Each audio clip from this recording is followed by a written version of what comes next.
brevemente la anatomía facial, vamos a hablar un poco de las fracturas y de cómo se clasifican y mencionar las complicaciones más relevantes de las mismas, ¿sí? Voy a empezar hablando un poquito de anatomía y tenemos que los huesos de la cara se dividen en pares e impares, la mayoría son pares, salvo por los maxilares, y además se dividen en un tercio superior, medio e inferior. El tercio superior está formado por el hueso frontal, el tercio medio está formado por el hueso cigomático, por el maxilar superior, los huesos propios de la nariz y el unguis. Y la parte inferior está formada por el maxilar inferior, ¿sí? Aquí vemos otra imagen de los mismos huesos. Todos estos forman un complejo sistema de contrafuertes que tiene como objetivo dar marco protector y rígido para el contenido orbitario, para los senos paranasales, para la cavidad nasal y bucal, y se dividen en contrafuertes verticales y horizontales. Los contrafuertes verticales conectan directa o indirectamente al esqueleto, o sea, el esqueleto facial con la base del cráneo posterior. Y está formado por el contrafuerte maxilar medial, que es el dibujito que tenemos en celeste, y que va desde la unión frontonasal al receso alveolar superior, ¿sí? Luego tenemos el maxilar lateral, que es este de aquí, y va desde la región frontocigomática al receso alveolar. Luego tenemos este chiquitito de aquí en rosa, que está formado, digamos, por las placas pterigoideas y conectan al efenoide, o sea, que conectan, digamos, al efenoides con el maxilar. Por último, tenemos el mandibular posterior, que es este violeta y está representado por la parte, el borde inferior, o sea, posterior de el hueso de la mandíbula, digamos. Los horizontales son el transversal superior, que avanza a lo largo del borde inferior de la órbita y transcurre por el cigomático hasta la articular aquí con el temporal, ¿sí? Que es el verde. Luego tenemos el maxilar inferior, que transcurre por la parte superior del receso alveolar, y los mandibulares, superior e inferior. El mandibular superior transcurre por el proceso alveolar inferior, y el mandibular inferior es el borde inferior de la mandíbula, ¿sí?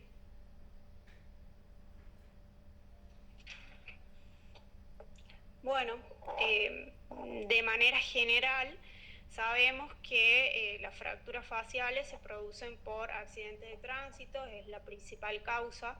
También pueden producirse por heridas de arma de fuego, accidentes laborales o accidentes domésticos, etc.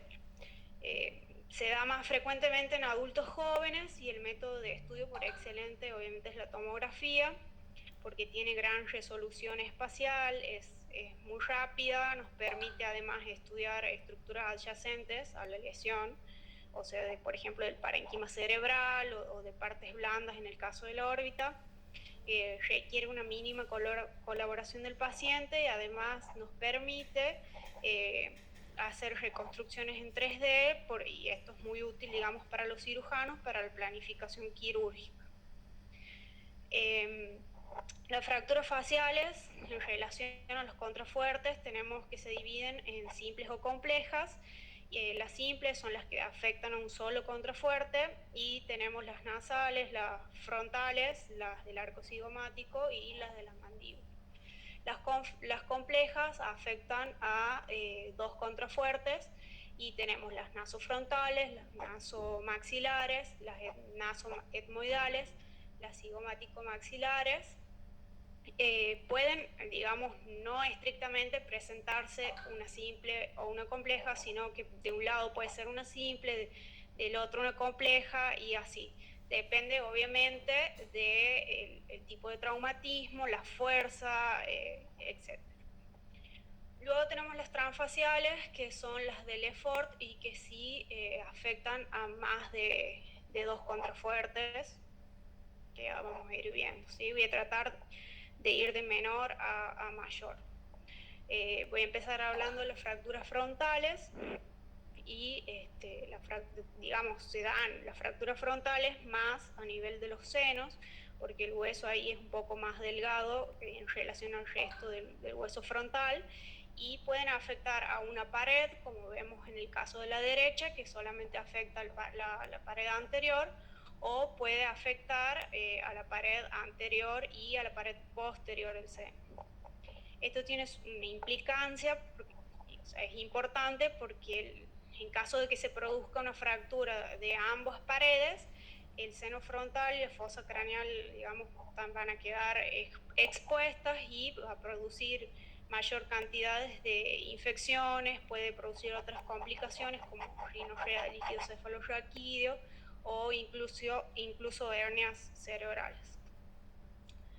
Luego tenemos las fracturas de los huesos propios de la nariz, que se puede dar en forma aislada o en el marco de otro traumatismo más importante, y se van a clasificar en tipo 1, tipo 2 y los tipo 3.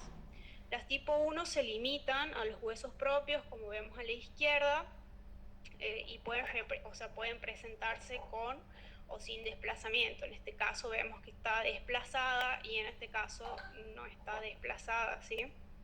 Luego tenemos la tipo 2, en donde sí afecta al tabique nasal. Muchas veces se lesionan cartílagos, además, digamos, con los cartílagos laterales, aunque obviamente con tomografía no podemos evaluar estas estructuras, pero tiene importancia porque ejercen fuerzas de deformación durante la cicatrización. Entonces los pacientes que han tenido una reducción cerrada y que inicialmente ha sido exitosa pueden desarrollar una consolidación defectuosa y afectar a los mecanismos ventilatorios, ¿sí? Y la tipo 3 es la que afecta además a la pared orbitaria y que se denominan también naso-orbitoetmoidales, y se producen por una fuerza de mucho mayor impacto que las anteriores y se transmite, digamos, posteriormente a través del etmoides. Este tipo de fracturas por lo general no se presenta de forma aislada, sino involucra aún más de un contrafuerte, entonces ya no se clasifica dentro de la simple, sino que se vuelve compleja y tiene su propia denominación, que son las fracturas naso-orbitoetmoidales, como les había dicho, ¿sí? Estas están formadas por un fragmento central único o puede estar conminutado, por lo general está conminutado, y que tiene 5 líneas de fractura, ¿sí?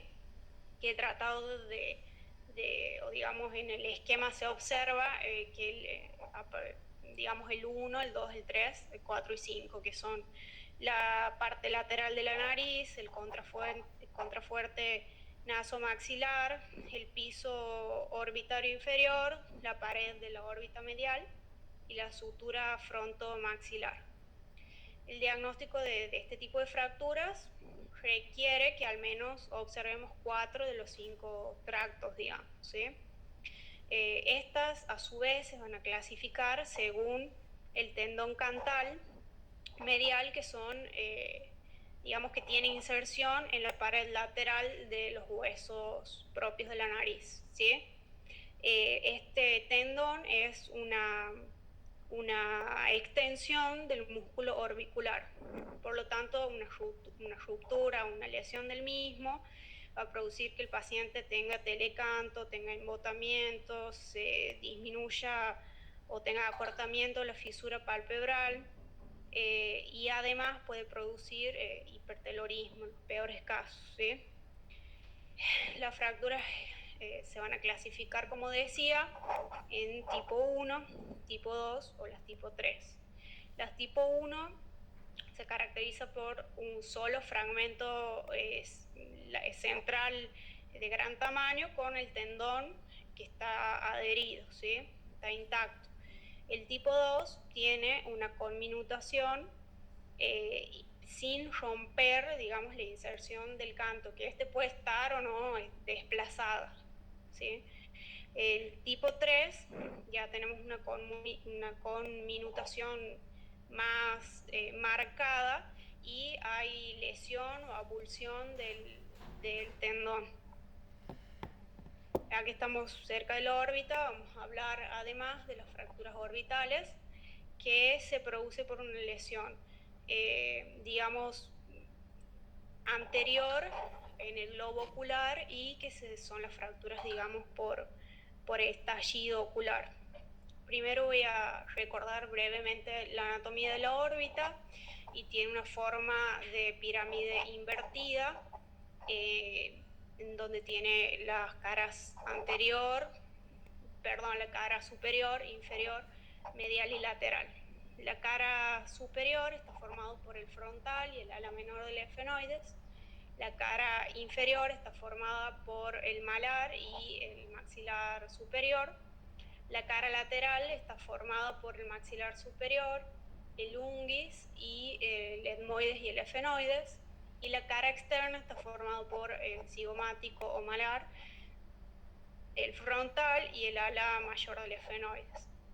Las paredes más delgadas y más susceptibles a producir o a fracturarse son la lateral, que ya hemos visto en las fracturas anteriores, y la pared inferior, que de esta voy a hablar ahora, ¿sí? Las fracturas del piso de la órbita pueden ser, pueden o no tener herniación.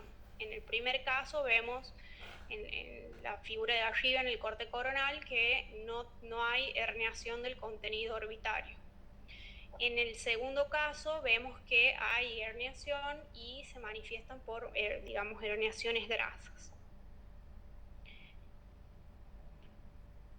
Perdón. Lo importante o lo que tiene, digamos, o sea, la implicancia de la fractura del piso de la órbita es la herniación o el atrapamiento del músculo recto, el recto inferior. Aunque obviamente el atrapamiento de este músculo a veces se diagnostica, o sea, en realidad se hace el diagnóstico con la clínica. La hernia puede ser sugerida en el caso de que aparezca redondeada, como en este caso, que indica la flecha blanca, la herniación del músculo, ¿sí? También hay que sospechar o hay que ver o hay que evaluar otras lesiones del globo ocular, no solamente de este músculo, ¿sí? Y el edema, valorar el nervio infraorbitario o el nervio óptico.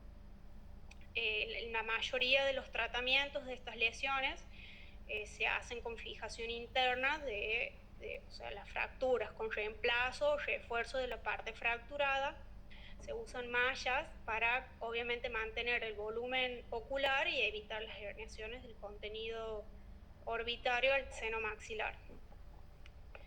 Las siguientes fracturas que vamos a ver son las fracturas cigomáticos maxilares, o también, digamos, al principio se pensaba que tenían 3 componentes, pero ahora se sabe que son 4 e incluye a las suturas cigomático frontal, la cigomático maxilar y la cigomático temporal.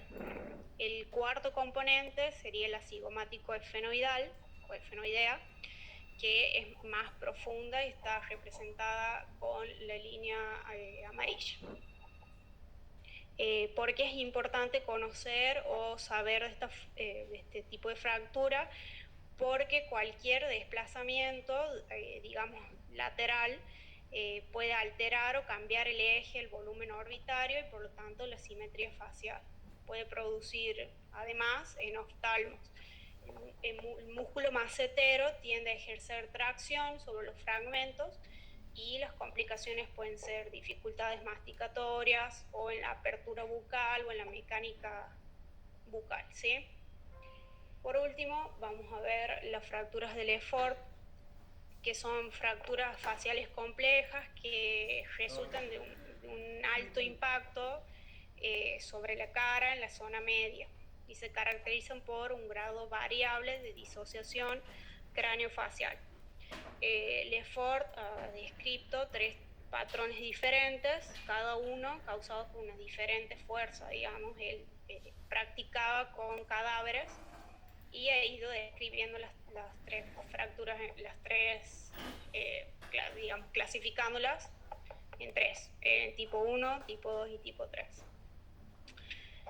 La tipo 1, también conocida como fractura o paladar flotante, se da como resultado de la separación del paladar duro del resto de la cara y de la base del cráneo. Este patrón, digamos, se produce cuando hay una lesión en el borde superior del maxilar, superior, obviamente. Está orientado horizontalmente y se extiende por las paredes de los maxilares, posteriormente a través de las placas pterigoideas. Lo que me he olvidado de decir anteriormente es que todas las fracturas Lefort incluyen la lesión de las placas pterigoideas. Y aquí vemos una reconstrucción en 3D y se observan generalmente este tipo de lesiones mejor en cortes coronales, ¿sí? Como podemos ver a la izquierda. Luego tenemos las tipo 2, que se denominan también fracturas piramidales y se produce por un fragmento, digamos, maxilar en la zona de la forma de pirámide que puede moverse independientemente del resto del rostro, ¿sí? O de la base del cráneo. El vértice de la pirámide está situada en la sutura nasofrontal o por debajo de ella y se orienta en forma oblicua a través de la pared medial y del piso orbitario y la sutura cigomático maxilar. Se produce generalmente por una lesión más bien en la zona central, digamos, en la parte medial, y puede producirle al paciente deformidades de la cara. Aquí vamos a ver una reconstrucción en 3D de este tipo de lesiones, ¿sí? Bueno, por último tenemos la fractura Lefort tipo 3, en donde, o sea, también es conocida o se dice que es una disociación craneofacial provocada por, obviamente, un traumatismo muy importante o de mucha magnitud.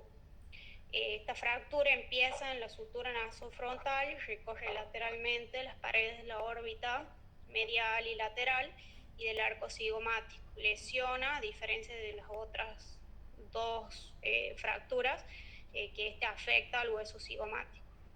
El tratamiento de todas estas lesiones son todas quirúrgicas y se utilizan obviamente placas para estabilizar los contrafuertes que hayan sido dañados durante el traumatismo, ¿sí? Bueno, aquí vemos un corte coronal de este tipo de fractura y una reconstrucción en 3D. Obviamente que estos se dan en el marco de un politraumatismo, entonces el paciente probablemente tenga otro tipo de lesiones o lesiones de partes blandas asociadas que, si bien es cierto, no vienen a la clase, hay como imagenólogos, si lo vemos hay que informarlo, ¿sí? Bueno, también mi bibliografía y eso es todo. Muchas gracias.